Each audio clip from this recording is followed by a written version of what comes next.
Kane Vision welcomes in John Barfeld, the head softball coach at the University of Tulsa. And you guys are on a roll. You've won 6 in a row. You're 20-10 now on the season. What's been the big turnaround for you? Well, I think it's been, in every phase. Pitching, Emily and our other pitchers have been getting better. Defense has been getting better. And it really coincided with the hitting. We started hitting the ball on the barrel a lot more and took a lot of pressure off in other areas, I think. And Emily Watson, we have to congratulate her. She's the national co-pitcher of the week, and she's been the American Athletic Conference pitcher of the week 2 or 3 times. But she's really starting to lock in, isn't she? She is. She's throwing the ball real well, and just crisp, getting ahead of hitters. And she's got good stuff, when she falls behind hitters, that's when maybe she has to be a little bit more predictable. But she's been outstanding for us. When you're striking out double-digit, Division I hitters, and even hitters that are on ranked teams, it shows what type of stuff that she has and how difficult she is for hitters to square her up. Yeah, 5 shutouts for her at this point, and you would express a concern earlier in one of our interviews about your team's defense. That's improved, but also helps when your pitcher's striking out double digits too. Right, and it's improved, and that's true, and then it's also improved when our other pitchers are throwing as well, because they're more pitch to contact type pitchers. But defense has definitely pulled through and it's gotten a lot better. It's tough to raise your defensive percentage, but we were in the low 950s, and now we're in the high 960s, and so that's quite a jump. And in order to do that, you've got to be playing several games without any errors, and that's what we've done.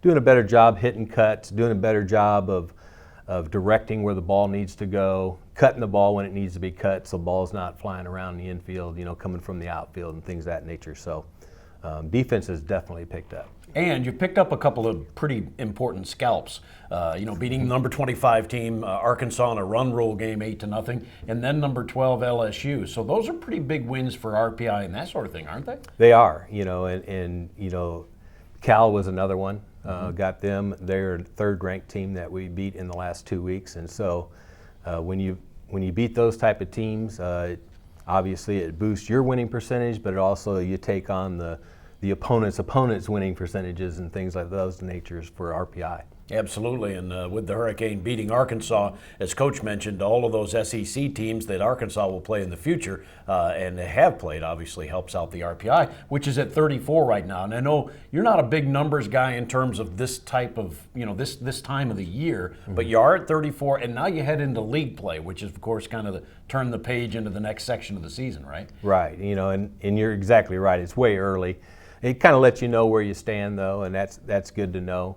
But you obviously can't rest your laurels on that. You have to just keep playing, and our goal is to keep playing the way that we've been playing. In terms of when we were struggling, I was telling the team, look, I know that you're better than what you're showing. You're trying too hard and certain things like that. Now you get to show a stretch where, hey, they played real well, and now you know what you're capable of doing. And certainly, as you get ready for league play, all of those things coming around, it was interesting to me that you mentioned hitting first that kind of led everything else. Who is hitting for you well at this point in the season? Well, our lineup has lengthened a little bit. I can think of a game where, our top didn't do anything and our bottom 4 or 5 hitters, really had all the production. And so well, Arkansas was an example of that, right? It might have been them. Yeah. And so when you start to be able to score from different parts in your lineup, that takes some pressure off of your top. But, our tops have been outstanding. Julia Hollingsworth, Maggie Withy, Maddie Withy, Morgan Neal. Those are our top 4 hitters.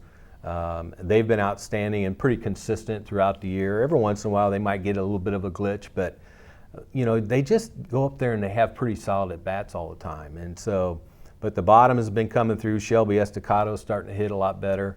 You're starting to see Shannon Hughes feel more comfortable. Tori Stafford was the hitter of the week a couple of weeks ago. But, she just went on a tear and was finding the barrel.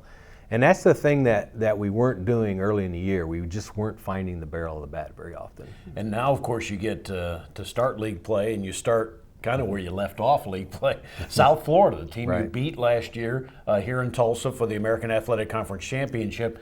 and you know they're going to be good this year, right? Right. He always has a solid team, and they always have a team with speed. They always have good pitching. They always have some power, and so and they know you a lot better than maybe some of these non-conference teams that you've been getting to, and so that's the thing. The message I gave to the team yesterday was, if you think that these aren't ranked teams like you've been playing, it's going to get harder because they know you. They're going to see you in a 3-game series.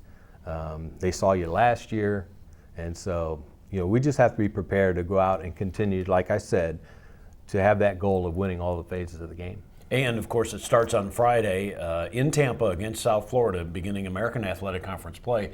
It gets into a different rhythm, doesn't it, when you play the same team 3 times? I mean, you used to play in tournament play now up to this point. Now, how's it different now that you play the same team Friday, Saturday, Sunday? Yeah, well, you know that adjustments become even more important because, when you're playing non-conference and tournament play, you're trying to make in-game adjustments. Well, now overnight there's going to be some other adjustments that are made, and so, and you have a lot of sitting around. You have a lot of time to think about things, and so.